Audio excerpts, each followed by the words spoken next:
Right. Hi there, I'm Pastor Eric Moore, and I am the founder of the Society for the Promotion of a Culture of Honor. God has given us a promise in 1 Timothy chapter 2. He says that we're to pray for kings and those in authority, and that if we do, then we will live peaceful and quiet lives in all godliness.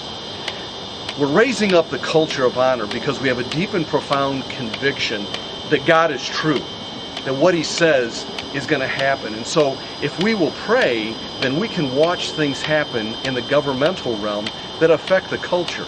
You know, right now, I think we're all pretty convinced that government's broken.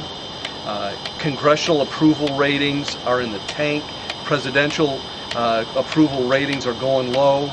And we all recognize that there's this gridlock, there's this thing that's happening in government that really keeps it from working well.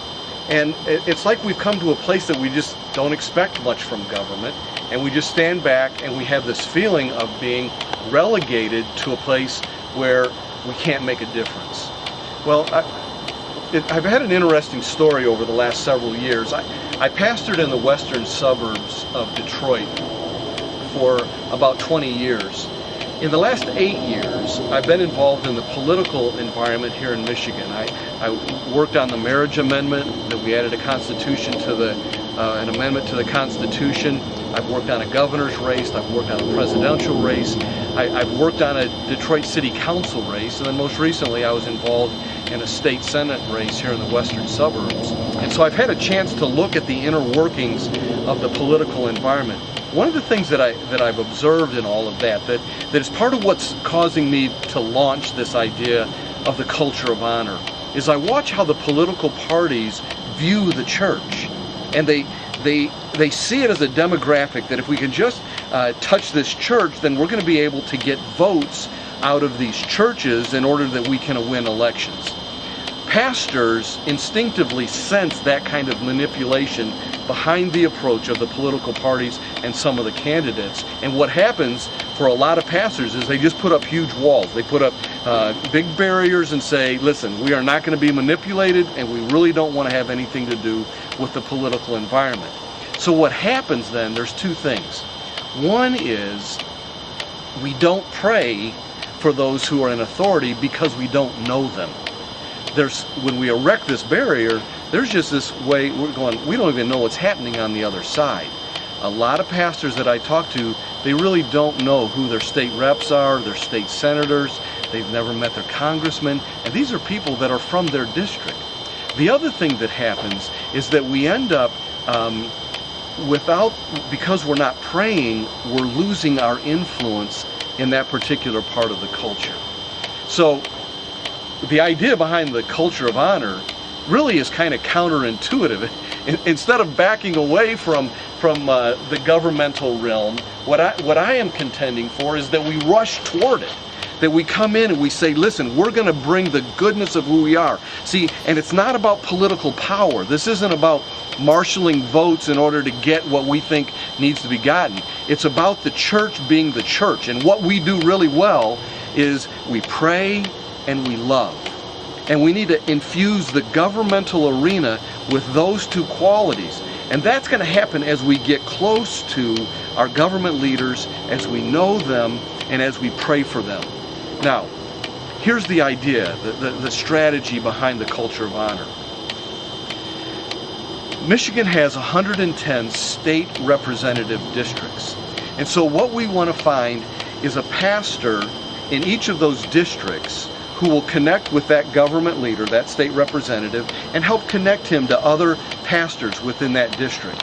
We also want to find some key families in each one of those state representative districts and begin to pray for that representative and get other families involved with doing that. And so over time we can build an army of people that know how to love their government representatives and to know how to pray for them. See, if we can connect at that level of the state representative, then we can move up a little bit and get the state senator.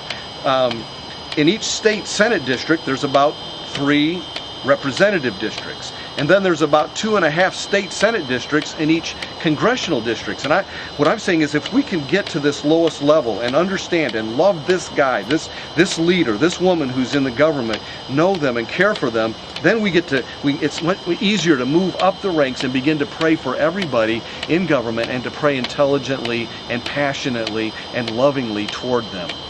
Can you imagine that if we can get a whole army of people around the state of Michigan who are praying for their government leaders, and then 3 or 4 times a year, because we're doing this together and collectively, we can say, all right, let's connect with our government leader. And so pastors are meeting and having a breakfast with him, and we've got people that are sending emails and making phone calls and connecting with the government leaders. So what I'm kind of imagining, you've got 2 representatives on the floor of the House of Representatives, and one guy turns to the other and he says, man, interestingly, I met with some pastors yesterday for breakfast, and man, they really expressed their concern for me. They prayed for me, they asked me questions about my family, and I just felt an incredible support from these pastors. And the other representative turns and goes, well, you know what, after I came in from the weekend, I checked all my emails and my messages, and I had about 50 messages from people in my district who were telling me that they're praying for me. They told me what kind of prayers they were praying for me. You see, I think if we can do that kind of thing, what we'll do is we'll shift the environment in Lansing.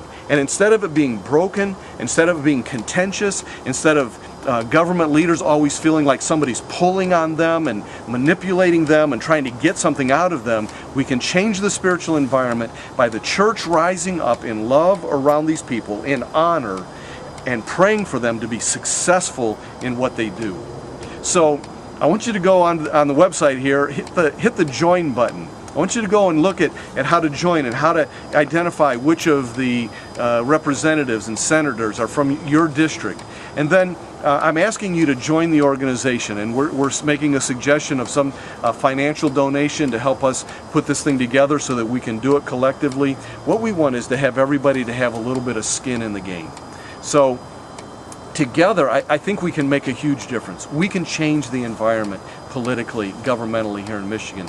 So I'm asking you to jump in and join with us, and let's watch what happens when God touches us and we move together in the culture of honor.